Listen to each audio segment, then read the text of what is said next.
FOMO is a great meeting, and I hope it continues on for many years to come. Look for the right. No. So I changed the title of my talk to reflect the message I want you to leave with. Title is AC/DC, and having nothing to do with the former band, although I must say the lively nightlife in the summer school reminds me of old days of AC/DC. You know what that team is. See if I can get my pointer to work. All right, here's the takeaway from this talk.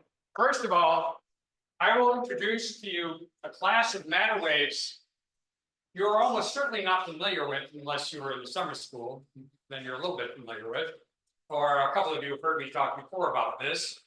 They're based on a set of matter wave duals to Maxwell's equations that describe electromagnetics. So in many respects, you are already familiar with the physics underneath these waves, and yet there are substantial differences. We arrive at these through gauge theory. And what I want to say, there's nothing artificial about this approach to treating matter waves.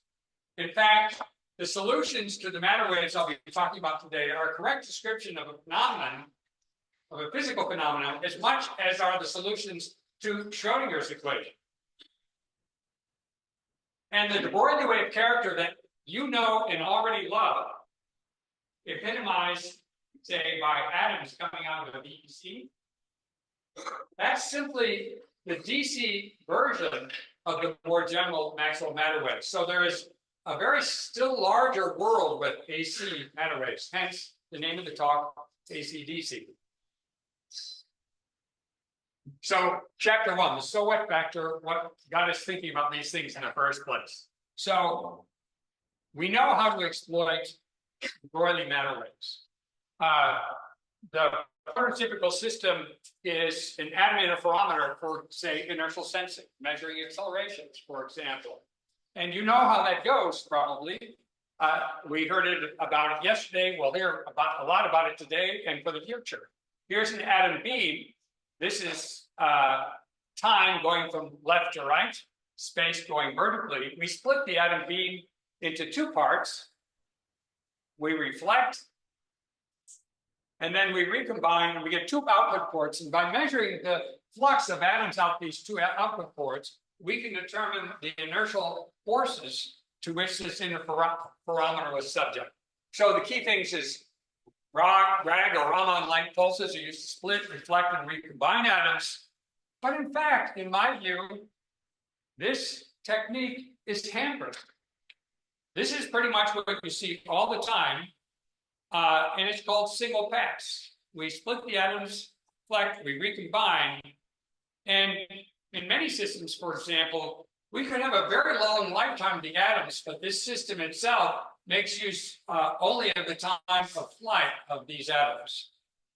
And in optics, by contrast, we have various techniques to improve the sensitivity of our interferometer. For example, in LIGO, the Laser Interferometer Gravitational Wave Observatory, it uses a combination of Michelson-like structures, or Mach-Zehnder-like structures, inside of resonators, optical resonators, to enhance the signal. So optical resonators enhance the signal by building up the intensity, say, or by allowing you to make full use of the lifetime of your particles. We have not seen that in the matter wave domain.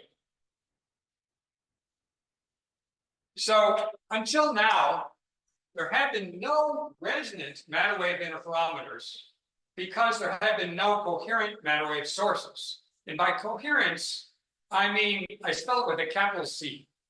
Matter waves, Broglie waves are simply quantum mechanically coherent. And with a capital C, I mean a Glauber coherence, and in particular, temporal coherence. And the Broglie waves do not have temporal coherence. They have coherence times, but they don't have temporal coherence. You'll get what I mean in a moment.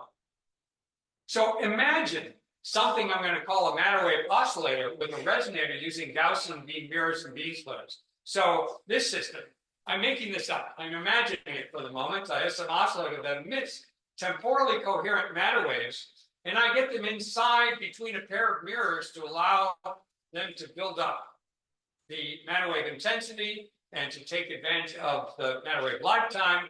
I can split off a bit of the matter waves. I can have some matter wave protector feedback and lock this matter wave oscillator to the frequency of the matter wave resonator. It's just conceptual, very familiar in optics, this technology. Well, in fact, it's straightforward to make mirrors and beam splitters. I won't go into it for now, but I can design these using light beams. So if I want to get high sensitivity in a small system, let's take two of these so far imaginary systems at right angles to each other, one vertical, one horizontal, and imagine I'm measuring gravity, which is pointing down. The nice thing about this system is the output is not a phase like it was for the interferometer I showed, but it's a frequency difference, and it's given by some scale factor times the acceleration. And don't worry about the specifics.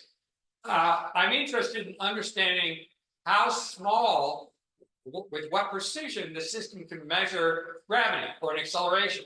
And the answer is over here on the right-hand side, is that among other fixed parameters given by the size of the system and so on, there's the finesse of this resonator. And so I can enhance my signal to noise ratio, or my sensitivity in any case, by increasing the number of bounces between the mirrors exactly as I do in optics. This is what I'd like to accomplish, but we don't have the kind of sources that allow me to do this, evidently. All right, so sensitivity can be enhanced by a factor of the finesse, allowing you to get the same sensitivity for a much smaller system, or by getting more sensitivity over the system I had in the first place. Chapter 2. Let's talk about waves having temporal coherence. Let's go to the original lesson of coherence. And that comes from the theory of electromagnetism, James Clerk Maxwell. And presumably you're familiar with Maxwell's equations. Gauss's law from magnetism. There are no free magnetic dipoles. It's Faraday's law, and there's Ampere's law, plus Maxwell's contribution of the displacement. All right. Two dynamical parameters are empirically determined that led Maxwell to conclude, well, electric and magnetic phenomena are one phenomena, and they're related to light, which is that speed of light comes out of this. And there's one other parameter that we don't teach that much in physics. We teach it a lot in double E, but not so much in physics, and that's the impedance. So the impedance of free space is 377 ohms. These are the two dynamical parameters that pin down Maxwell's equations to agree with physics. And relativity, we know, C is an upper speed limit. What did we learn from Maxwell and coherence? Well, we learned that a current, which varies in space and time, will generate fields. These are classical fields, meaning that speed and B are measurable amplitude quantities. They propagate at speed of light, that we know. Impedance is there, that we know. And we also know that, for example, if we have a wire and we have an oscillating current, this wire will radiate a temporally coherent electromagnetic wave. And this electromagnetic wave is both classically coherent and it's also quantum mechanically coherent. In fact, it's a pure state, approximately, it's a pure quantum state. All right, so purely classical thing, current, gives rise to a quantum mechanically coherent thing, but it's also the nature and the definition of temporal coherence is that this antenna is excited by an oscillating current oscillating at some particular frequency. We learned, when we learned Maxwell's equations, that Maxwell congealed a set of individual concepts from electricity and magnetism. That's the way we learned it. At least that's the way I learned it. But in fact, one of the most significant revelations of the last century, quite apart from quantum mechanics itself, was that Maxwell's equations themselves could be derived from gauge field theory, starting from nothing, pretty much.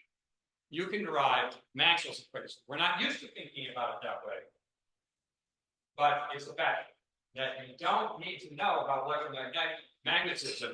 You need to know a few things. And of course, gauge field theory ultimately led to the unification of this electromagnetic and weak forces, and it's what our standard model is based on. Okay, so here's a quiz for you. Consider a time-dependent current of neutral atoms, such as rubidium-87. Okay, the only difference between this and the electric one is it's red instead of, I think I used green. Is there a set of fields associated with this current? There's a hint. Electrons repel each other,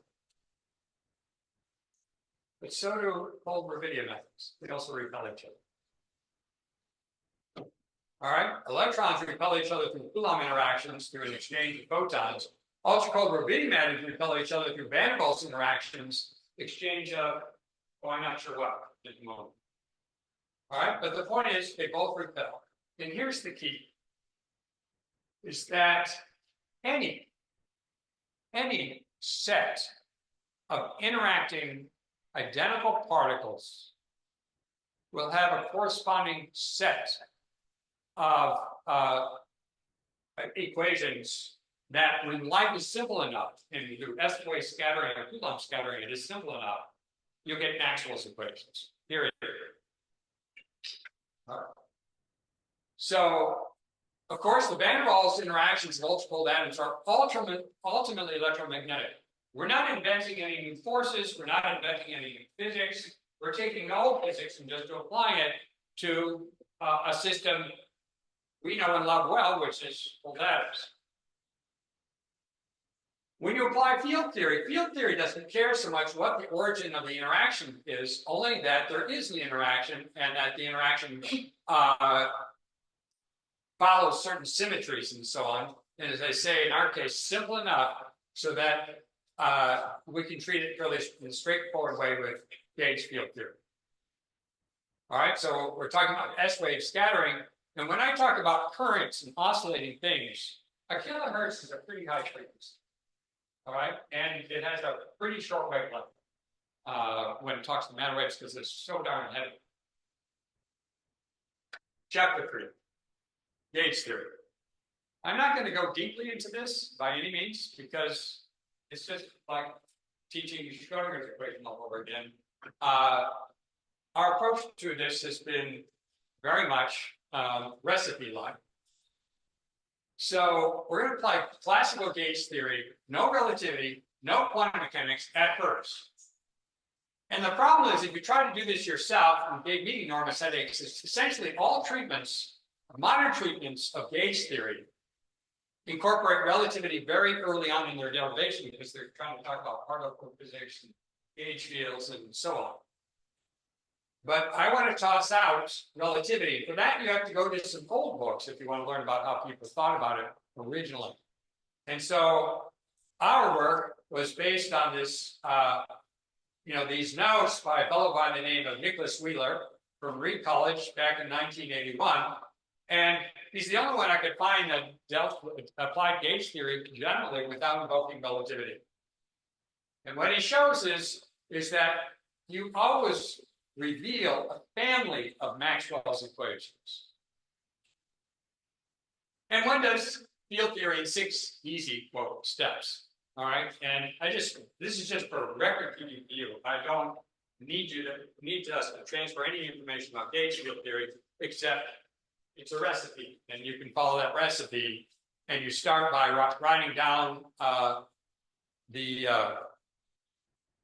Lagrangian density, where this R is a particle density.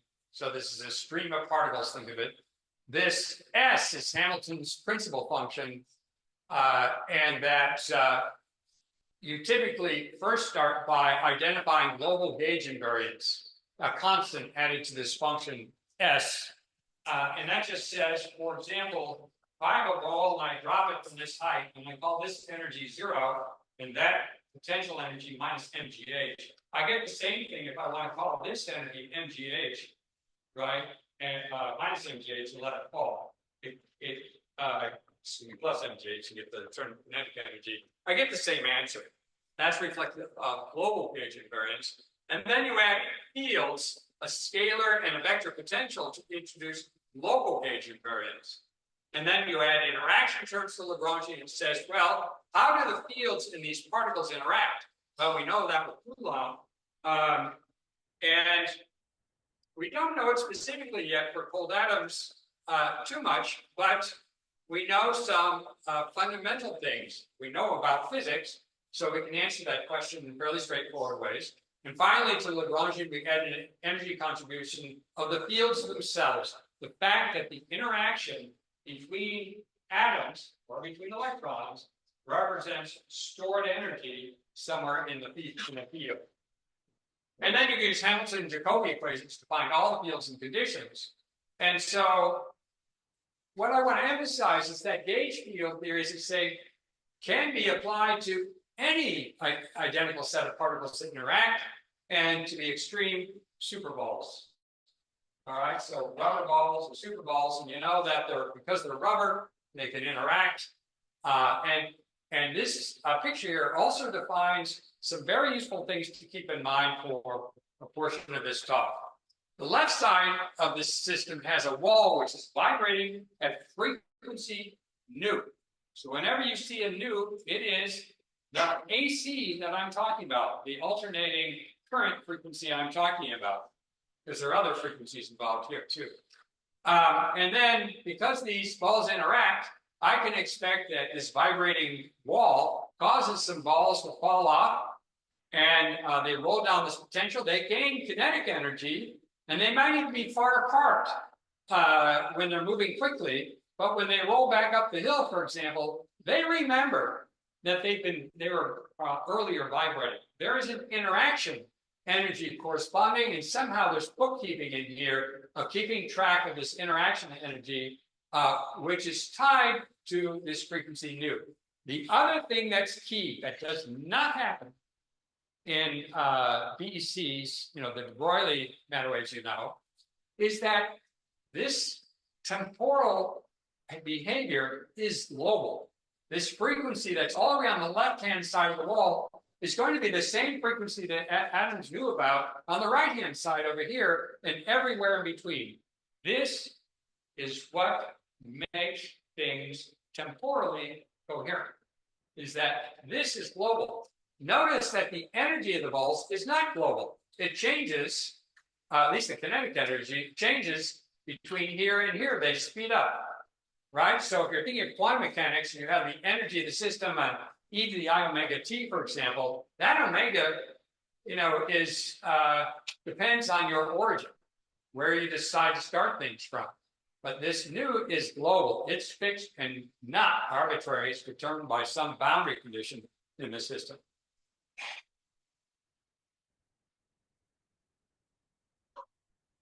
All right. So here's the paper that myself and my colleague Kasia Krzyzewska wrote, published last year. And I said it's formulaic. It is simply going by Reed's notes and translating it. But there is some interesting physics that's come about. We didn't invent any new fields, as I've said, but new physics definitely comes out, or some surprising things. So here's the idea. We start out with classical field theory. This Lagrangian looks the same whether we're talking about electrons or talking about superballs or talking about cold atoms. And if we add in relativity, we come up with the Maxwell equations we know and love, namely these. But instead, if we impose not relativity, but quantum mechanics, make it consistent, we come up with a set of equations which are identical, except we change the symbols just so we don't get confused, F and G instead of E and B, right? And instead of mu naught and epsilon naught, the permeability and permittivity, we have two new constants, the permeability dual and the permittivity dual. We didn't give them names. All right. In the case of electromagnetics, there's a particle, it's the electron. In the case of matter waves, we'll use atoms, we could use molecules, et cetera, et cetera. The gauge field in the case of electromagnetics are the electromagnetic waves. And for us, it is a field part of the matter waves. Actually, this is a little bit difficult to identify what you call a matter wave. We'll be a little more specific later. But we'll call these fields, for example, matter wave fields. All right?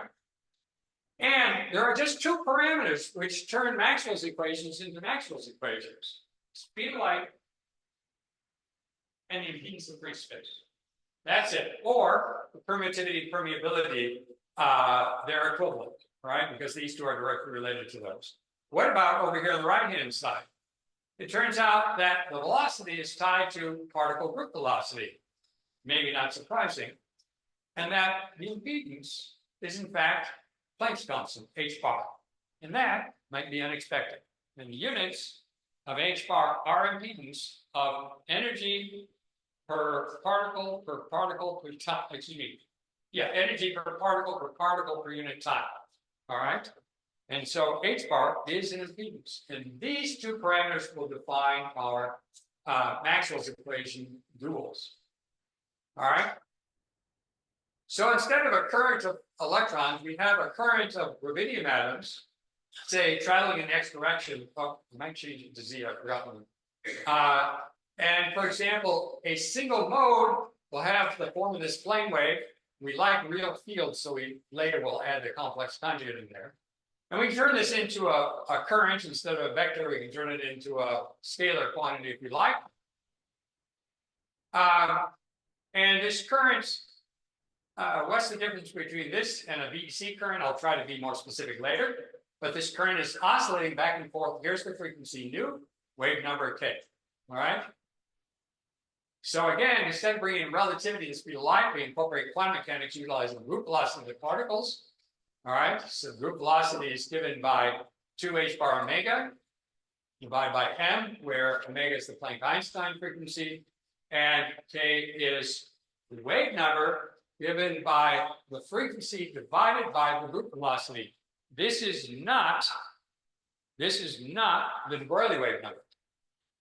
And then we bring in quantum impedance, which, as I said, is either h bar, or if you prefer to be even more classical and say currents are not particles, but is a current of mass, then you change the units to h bar over m squared, where m is the mass of a rubidium atom.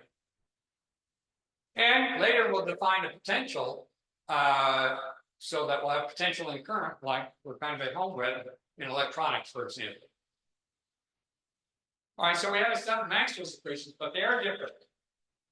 They're the same form, but what is the difference? Here are the non-trivial, unintuitive changes. The speed limit, I should say this critical speed, I'd rather say, is a minimum rather than a maximum. Well, that's weird. We're so used to having a speed limit, right? When you drive your cars at 100 kilometers per hour. My car that I ran into those things, I go about 100 kilometers per hour, which I never do. But that's what I'm told, which do. So the speed limit is a minimum rather than a maximum.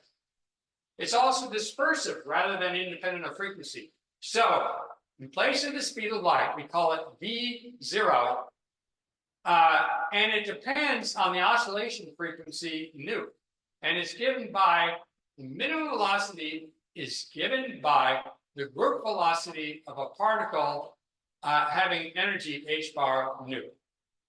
That's a minimum speed limit.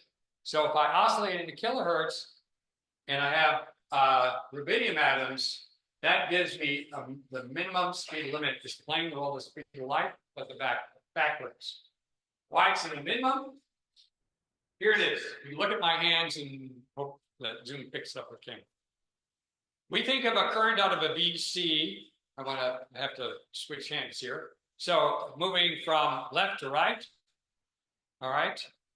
That's a DC current, just moving along like this. A bunch of atoms leaking out of the VC. No gravity, et cetera, et cetera. In this case, the current is going like this. It's oscillating as the center of mass moves, as though the atoms are undergoing dipole motion at frequency nu. All right? the minimum speed limit is such that as they're moving along, they're never actually going backwards. They're always going forward. All right, so that is where the minimum speed comes from. We'll see there's even a nicer explanation quantum mechanically, but we're not going to go too deep into quantum mechanics. Most important, and for closely tied reasons to what I just said about the speed limit, is there are no source-free fields. There are no source-free matter waves. There are only fields where there are sources. We can define a refractive index, I'll go more into this later, given by the actual velocity divided by the group velocity, and it's typically much less than 1. Because the speed limit is a lower bound, the index is typically much less than unity. And there are no source-free fields, meaning there is no radiation of the field. The field sticks with the atoms. And we're not used to that. Part of physicists are, they deal with, I think we heard a little bit about string theory yesterday. Part of physicists are a little used to fields being bound to particles. We're not. Okay, next, non-trivial intuitive change number 2. Impedance of free space 377 ohms is replaced by a dispersive impedance for a transmission line, for example. The characteristic impedance is given by this fundamental impedance divided by what I call a basic wave number and the index of refractions, and it is negative. And that's the take-home point, is that this impedance is negative, and that's closely tied to the fact that the field is bound to the particles. But it exists. So it means the power carried by the wave itself is negative. So it moves left to right, the power moves right to left. And that's weird. It means that the wave itself causes a source, say an oscillator, to undergo cooling. So normally we have a simple circuit for generating microwaves, say. We have a source, there's some internal impedance, and the wave propagates, and then we deliver power to a load, and the source impedance and the load impedance heat up. If I only consider the fields, the reverse is true. The fields cause the source and the load impedance to cool down. The net power is always positive because I said the fields are tied to the particles. So the fields cool, but the particles are moving left to right, carry energy, and there's always net power moving left to right. The fields carry power right to left. So just very quickly, the quantum theory, I'm not going deep, just a little bit to pin down some intuition.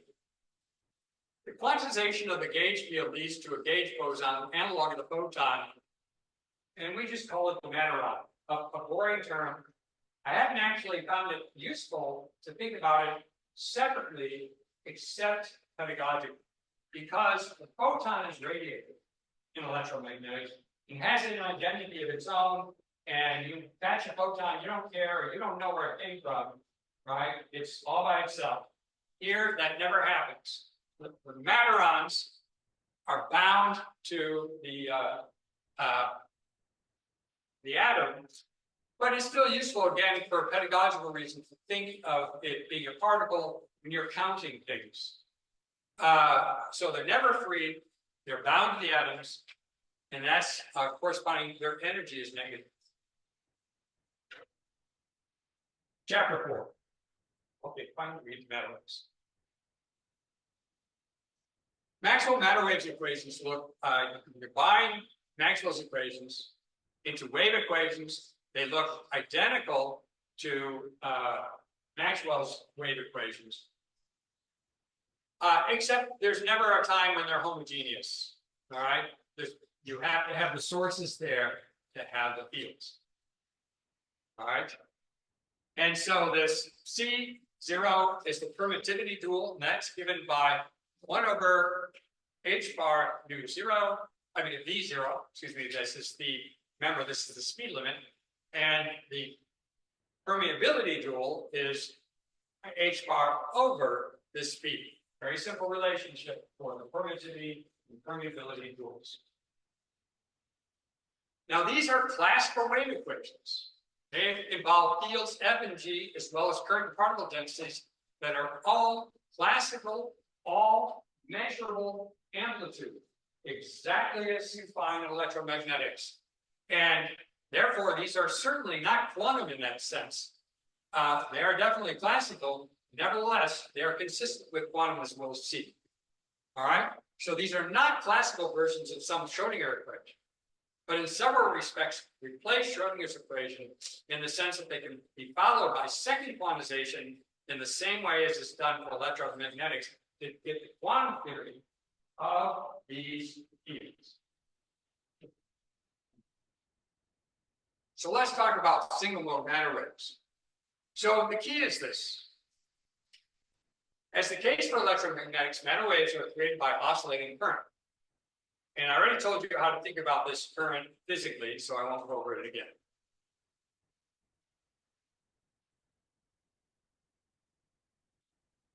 So, starting with the current, we would ascribe to, say, if we're thinking in terms of VECs, a kinetic energy of these particles that defines a Planck-Einstein frequency omega. Whoops, I should have had a tilde above there. I changed this in my lectures during the summer school with omegas having tildes and omegas without. May have made things more complicated and more simple things look a little differently. These atoms will propagate at their group velocity. So this current, this oscillating current, is on the background, so to speak, of what, if it was an electronic circuit, you would say it's on a bias. That is, the particles have an energy associated with them, just like the superballs had one energy in here, then we could accelerate them, and they had another energy, another kinetic energy down at the bottom of that well. All right, those are the particle energies. That's the background, that's the bias. On the other hand, on top of that is this frequency nu. All right, so the atoms propagated their group velocity, oops. And then the fact that their group velocity must be greater than equal or equal to the speed limit, this group velocity corresponding to the oscillation frequency nu, it's the same thing that says the kinetic energy must be larger than the oscillation frequency, larger or equal to, right? And this is also true quantum mechanically, because when it's not true, the total energy is negative, and that suggests a system which decays. So continuing is the wave number. So as I said, the wave number is given by the frequency divided by the group velocity. This is not the de Broglie wave number. And to look at that a little more closely, it's exceedingly useful to define a refractive index. And for the students, I somewhat apologize. I've used a different energy here to write it in a somewhat different form, because ultimately the intuition pans out a little more nicely. But I'm not going to get enough people into it to make it so nice. All right, so the Planck total energy frequency, h bar omega, is given by the difference between the kinetic energy and the oscillation frequency. And as I said, this is also nice because it shows you why there is a minimum velocity, and it shows you that you're not allowed to have negative energy. The atoms must at least move with energy equal to the oscillation frequency energy. All right. And remember that this index of refraction is typically less than 1. So if we define what we call the basic wave number, then the matter wave number is the index of refraction times this basic wave number. And the more familiar de Broglie wave number is twice the basic times 1 over n minus 1. And one can often ignore this 1. And so the ratio between the two is substantial. KdV, the de Broglie wavelength tends to be tiny under normal circumstances, while the matter wave wavelength tends to be, let's say that wave number tends to be small. I said it backwards because I was saying wavelength. The wave number here is tiny, the wave number here is large, or the wavelength is long, the wavelength is short. All right, So single mode solutions, assuming that the charge density and the fields all look like the current density, that is, they're all plane waves, then it's very easy to solve these equations. These won't be very meaningful to you. It's okay just to say they're very easy to solve. The nicest thing to do is to introduce circuit duals in Ohm's law. Define a circuit current using an effective cross-sectional area. So change the J into an I. Just say the thing is contained in a waveguide or a wire or what have you. And define a circuit voltage, bad name because voltage has the word Coulomb in it, but you know what I mean, through define it as such that the gradient of this voltage gives the dual to the electric field. And then we have a very simple relationship between the current I and the potential V through Ohm's law. And this is called the transmission line characteristic impedance. And it's a nice name in the field of electromagnetics, microwaves in particular.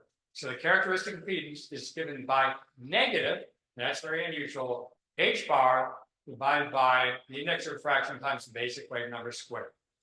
All right, so this is a transmission line picture. The characteristic matter wave impedance is negative, which, as I said, is unusual, but nothing wrong, nothing inconsistent. Power carried by the field is negative and so on. It's impact. So, all right, good to have a chapter break. This is chapter 5.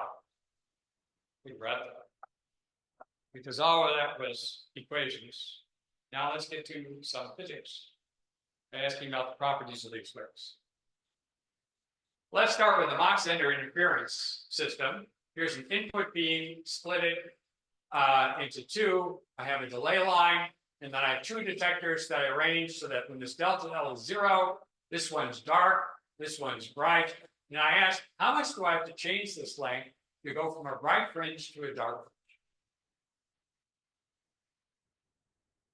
In MMW, Maxwell matter wave, remember that the wave number is given by the index of refraction times the basic wave number. The Broglie wave, the wave number is given by 1 over n minus 1 times factor of 2 times the same basic wave number.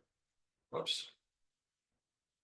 And so the de Broglie fringe spacing is generally much, much smaller by a factor of 1 over n squared. So n is a small number, right? So 1 over n is a big number, n squared is a bigger number. And so the fringes, if it were a de Broglie wave, are very fine. If it's a Maxwell matter wave, they're very long. And so clearly, Maxwell matter waves and de Broglie waves are completely different. And the fringe spacing is completely different. And that should feel uncomfortable at first. Let's talk about reflection from the potential step. I have an incoming wave, and this might be a de Broglie wave, or it might be a Maxwell matter wave. And there's a potential energy step here, so that what goes through and what is reflected is translated in terms of transmission and reflection coefficients. The oscillation frequency nu is fixed, all right? And I start out with an energy h bar omega. The step can be treated in terms of the refractive index such that this refractive index takes account of this jump in potential. Here it is. So if it's a sudden step, u at z is greater than 0 is finite. U at z less than 0 is 0. Now, key thing is that for the Maxwell matter wave, there's this additional energy here, h bar nu. So it's shifted, the total energy is shifted down compared to what it is for a de Broglie wave. But let's put in the formulas. For a de Broglie wave, it's very simple. It's given by reflection amplitude is given by the difference divided by the sum in wave numbers, which translated into our index of refraction is given by a difference between the index of refraction divided by the sum, where this index of refraction, remember this is a de Broglie wave, so it doesn't have in it an extra factor of this oscillation frequency, it just has some energy. Maxwell matter waves, you treat it just like an electromagnetic wave. The reflection is given by the difference in impedances divided by their sum, but because impedance are inversely proportional to index of refraction, you get the same formula as you do for the Broglie waves. So you get identical reflection and transmission, adjusting for the fact that you have to give the Maxwell matter wave a boost because they have a negative boost from the oscillation frequency energy nu, right? But you get the same reflection and the same transmission for the same total energies. Okay, so the physics, reflection, the interferometer is different. Reflection and transmission are the same. That somehow is comforting. But now let's see a real difference. And the way I refer to this difference when you're bringing temporal coherence, the difference between resonators and traps. Let's talk about a trap. Our first simplest one, particle in a box. And you've done that in freshman quantum mechanics, first year quantum mechanics. All right. We know that in the Broglie picture, solving Schrodinger's equation, we get discrete energies. Here they are. These are the discrete states with energies that are proportional to the square of the principal quantum number. So 1 squared, 2 squared, 3 squared, etc. 1, 2, 3. So the energies get further and further apart. On the other hand, in the Maxwell matter wave case, we have to solve for the boundary conditions because we know there can't be any current going off to the left or to the right outside of the box. So the current must be 0, which means that the corresponding wave number times L have to be equal to an integer times pi.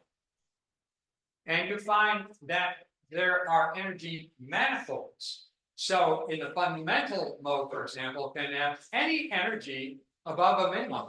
And that's because of this aspect of being of having temporal coherence. These have no temporal coherence. This does, and you can have any energy whatsoever between, it just goes on forever, but it has a minimum energy. Huge difference between quantum mechanics and Maxwell matter waves. And the fact is that the effective index of refraction, right, depends both on the frequency nu and on the free particle energy. And that's why you can have anything above this minimum, you can always have a wave exist by choosing the right combination of the oscillation frequency and the free particle energy. So, takeaway. Quantum mechanics gives discrete energy levels for the box. Maxwell matter waves have manifolds having a continuum of energies. There's also a second order manifold, a third order manifold, etc. Okay, the canonical system, the canonical trap, a harmonic oscillator. How about that? Well, we know how to solve Schrodinger's equation. For the first time, it probably didn't feel very easy. And we get discrete levels, again, discrete energies, which are equally spaced. All right? H nu times the principal quantum number starting with 0 this time, and wherever beyond, separated by equal amounts. Maxwell matter wave, well, the current and potential must follow the refractive index impedance variation across here, and must have a resonant round trip time, so they are self-consistent after one round trip. And when you do that, you find, once again, the energies are not discrete, but are a continuum. So for example, above a certain energy, there's a fundamental mode, and you can have any energy above there, still have the fundamental mode shape. And the key is here that the resonant frequency nu, the oscillation frequency, is independent of the particle energy. So let's say this well has a frequency, resonant frequency of kilohertz.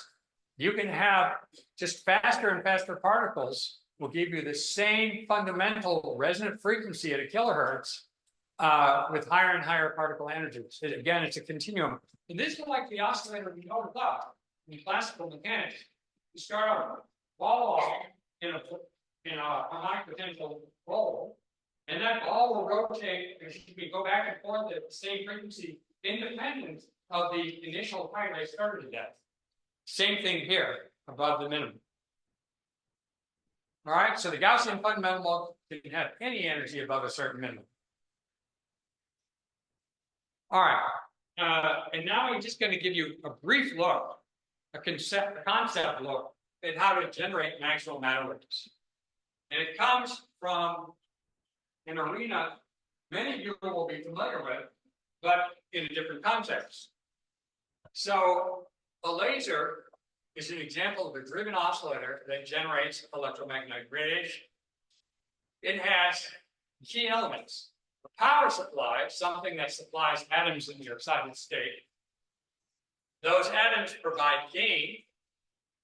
There's tuned feedback given by a resonant cavity, mirrors, and this combination of things will generate, under the right conditions, an electromagnetic field that is laser light output. So these are the critical things. It turns out that the same things happen when you get an electromagnetic wave transistor oscillator. You have a gain element that's this transistor. You have tuned feedback. Tuning is given by this L and C, and the feedback is by this funny combination of more C's back to the base of this transistor. And then there's a power supply, a battery that drives the power so it all works. And this thing will oscillate. If you look it up into an antenna correctly, it'll emit an electromagnetic wave in the pharmacodynamic coherent state. All right, so the idea for the matter wave generator is much more like a transistor oscillator than it is the laser oscillator. And it's going to consist of a battery. That's a VDC. I told you a VDC is like a DC current supply. It is a battery. There is a harmonic potential involved. That's the tuned element. And there's feedback given by this potential well, which reflects. Both of these do, but this second one reflects a bit more because it's a bit higher. And then it has output. And that output will be a coherent matter wave if everything is nicely constructed. All right, so again, to give you a little better picture, it's really much more like a transistor. The whole thing looks like this. This is constructed, or can be constructed by using, first of all, a magnetic trap with the additional of blue light to carve the magnetic trap into this potential, where there's high potential here, so that's a bias potential. There are three regions: a broad region, a gate, and then a vacuum out here in the drain, named after the FET transistor regions. The gate is shaped so that it's pretty harmonic. These are pretty well separated, equally separated levels up until you get too high here. And then there is a bias applied. Oh, I thought, oh, you know what? I just redid this diagram and I think I lost the bias. So there's a bias applied here, which is the bias energy given to the atoms, so that when they get over here, they're moving very quickly. All right, but they go through this gate region, which is initially empty, but supports the Maxwell matter wave modes. So instead of quantized states that you're used to, in the gate region is an electromagnetic field rule of the current and of the voltage, right? And they look 90 degrees out of phase. They're standing peak light, they're standing waves of current and voltage, and you emit coherent emission out the right here. So there's also what microwave folks know as the voltage and current standing wave ratios back in the source, because it's not completely impedance matched system. So this is meant to just give you an idea that the way of generating coherent matter waves a la Maxwell is very similar to the transistor, but involves the construction of the right shaped potential landscape and adding there a DC to drive the whole system. Okay. All right. In fact, this has an equivalent circuit which you could draw It's very like a microwave transistor oscillator. It has a battery, that's the DC. It has a bias drawn in a funny way, that's the potential offset. Various capacitors that say how many atoms you get in a region. And then there's a tuned circuit, that's the harmonic oscillator. And most importantly is this voltage controlled current source that has to do with the behavior of the gate as you build up a mean field. And then there's this drain source resistor, which proves to be negative, with a little help from what I told you before about the emission giving you cooling rather than heat. All right, I don't expect you to record this in any way or memorize it, but just say, okay, somewhere there's a way evidently of generating these things, which is very reminiscent of what I've seen with transistors. All right, so let's finish it. I talked about matter wave duals to Maxwell's equations. A gauge theoretic treatment of interacting identical atoms lead to a set of duals to Maxwell's equations. This is not, some thing in a corner that's kind of, you have to twist and combine it. This is the right recipe for the right problem. So we get this dual set of Maxwell equations where they are constrained by quantum mechanics through impedance and through this particle group velocities. The wave equations here are identical to the wave equations that we see in Maxwell's equations. They're consistent with quantum mechanics. The solutions describe quantum mechanically pure states. Most importantly, though, and different than we've seen before, is these waves have temporal coherence. That is a clock, which is globally true wherever you're sitting, given by the oscillation frequency that you designed or the oscillator set. And you should consider these as AC matter waves that complement what you're more familiar with, the Broglie matter waves, which we should see as DC with a value given by their energy. Is we consider as DC bias often to many AC circuits that we want to use to manipulate Maxwell methods. All right, so that's the landscape. And as I said, for me, FOMO is so important because here's another way we heard yesterday about how we're looking to see matter waves with very, very heavy molecules, big molecules. But a whole other world to explore, in my view, is this Maxwell duals to electromagnetics that can be very useful in inertial sensors, all kinds of sensing activities, and making things much smaller, hopefully, in the future than they are today, and getting sensitivities that are common. Thanks very much.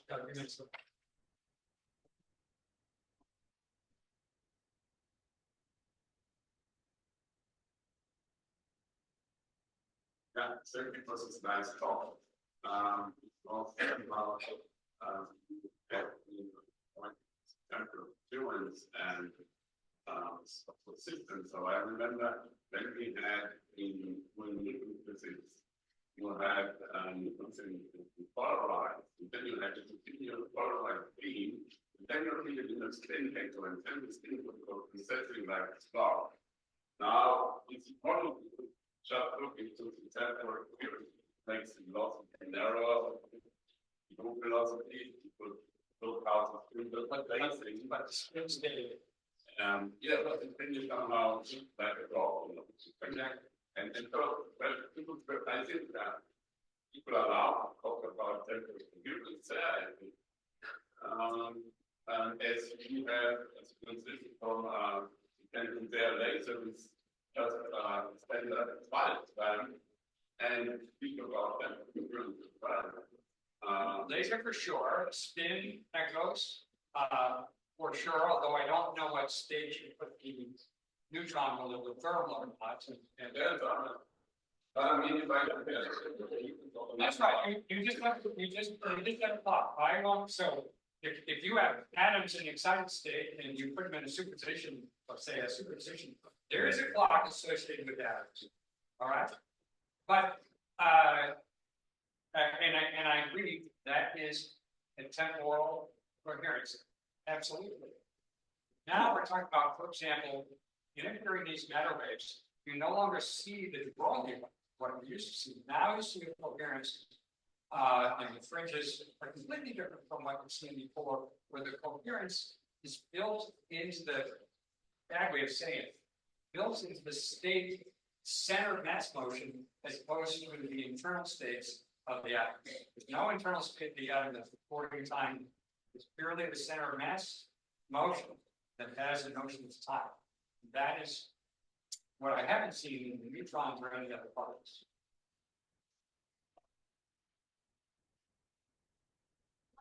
Whether there is a relation to what we call classical fields. So in a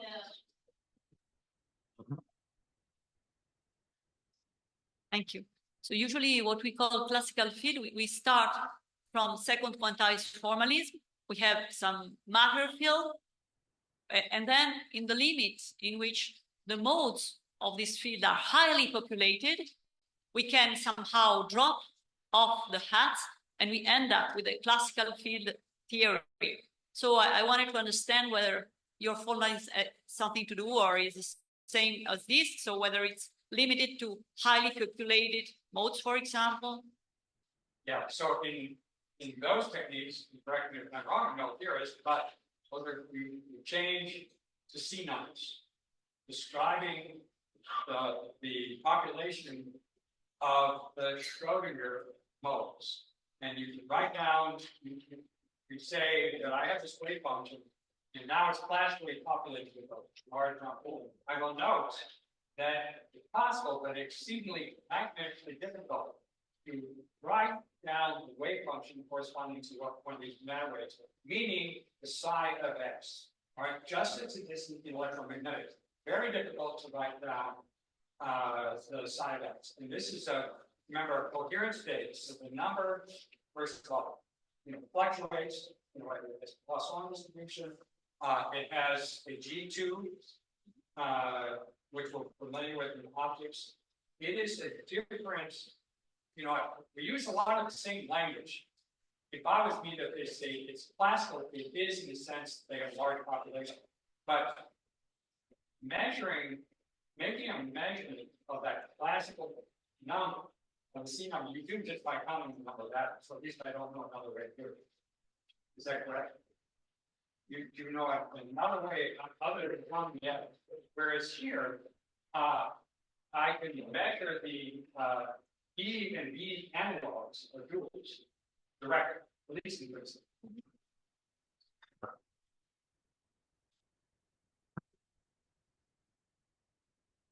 And it's okay. I mean, certainly get a lot of sense that people feel, oh, this isn't new.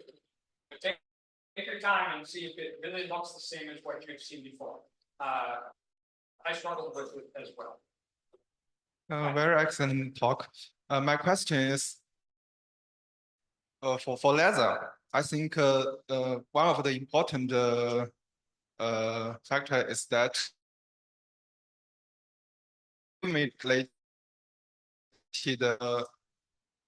stimulated single photo. We can simulate a two is exactly photo for the laser. So do you think that we can find the similar principle for matter wave? I think it's so. We're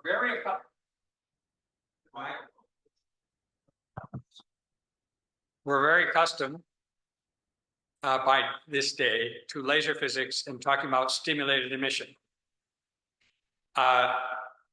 If we were looking at a transistor oscillator, we don't describe anything in terms of stimulated emission. I'll point out that both the transistor oscillator and laser put out a coherent state. If you could really, in some sense, work in a quantum domain with a transistor oscillator, you would find equivalent to stimulated emission between levels that are very, very closely spaced, right? Because they're, well, I won't go into the details, but there's no stimulated emission in the way we're used to seeing it. And if you want to look more deeply, and I talked about this in my summer school lecture, but I didn't today, is look in Glauber's paper on the inverted oscillator, where he talks about generating classical coherence without stimulated emission, but in quantum mechanical harmonic oscillator that is, heaven forbid, inverted. All right, you don't need stimulated emission to get gain. It is a great form of gain, but it is not the only.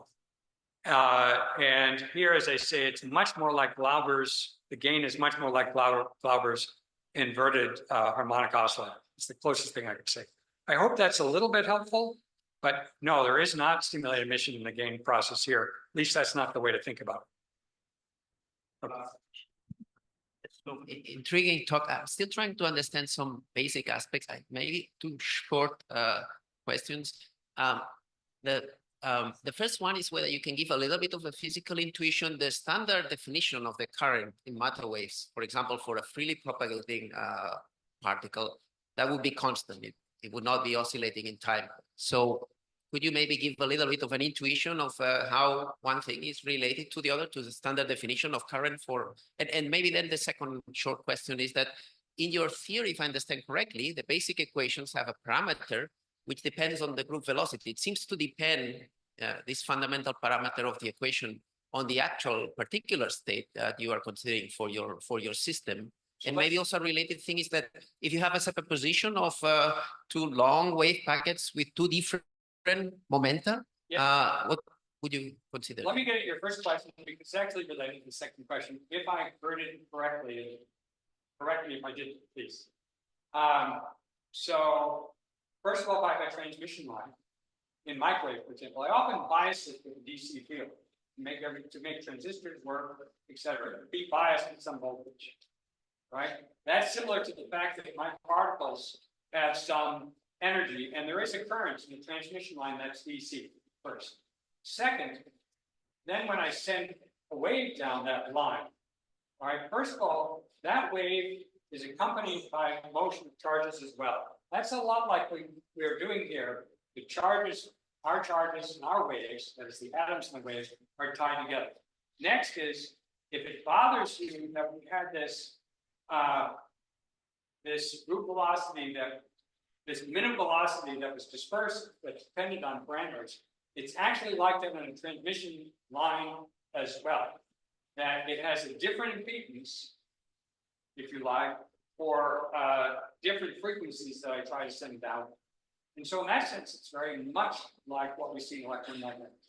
So again, I think to answer your question, if I understood, is first of all, you think of a bias along a transmission line that gets everything going. And then two, if you have wires anyway, you have charges and the wave move together, and they tend to be dispersive. Ours, they're inherently dispersive. You know, even if you're trying to make things go through, say, a light beam in vacuum. So that we have, and then the charges, rather our atoms, are always moving along with the field. They're never separate. So I see the connection you established with electromagnetism, but I was wondering about the connection with the standard description of matter waves. Maybe we can discuss that during the coffee break. Yeah. It's worth discussing. Let's overcome it.